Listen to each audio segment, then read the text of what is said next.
Ito po mga kaibigan ko, hininga 1, 2, 3, abay sabog-sabog. Welcome to Pokemon Go, Pokemon content mga kaibigan. Kasali ito po, kasali po sa, hindi siya kasali sa Pokemon Go, but ito po ay featured by Hitmonlee at si Hitmonchan.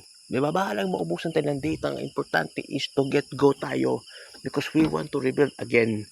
So, ito po tinatawag si Tyrog. Tyrog also is a Generation 2 Pokemon of the Johto region from the 1996 until of 2002 from 1999 after until 2002 mga kaibigan ko nga the Tyrog also ito tinatawag na Scaffold Pokemon, the baby Pokemon mga kaibigan.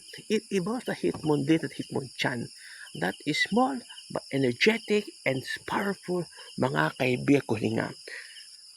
That Tyrog mga kaibigan is resembles also the scholastic wrestling.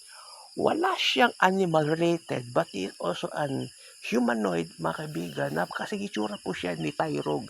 Kasi itsura siya na Hitmonlee, Hitmonchan and also the Hitmonstand mga kaibigan kung hininga na ito po yung klaseng tao na has also scholastic wrestling.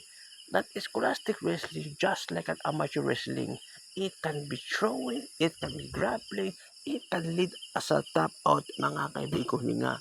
Ito isa sa mga klase ng wrestling mga kaibigan ko hininga na si Brock Lesnar mga kaibigan ko hininga i-succeed about the scholastic wrestling into the amateur wrestling sa NCCA that lead also to the professional wrestling from OVWM to the WWE mga kaibigan ko hininga just like the Tyrone because Tyrone also learn us to know the wrestling mapa-professional man, mapa-sports and wrestling ba kaibigan, it could be a job to be destroyed the kind of the point, mga boys. Diba? Kaya salamat po, Pokemon mga kaibigan, to learn us not about to know the technique, but also to know how to fight. Oy, mamasang.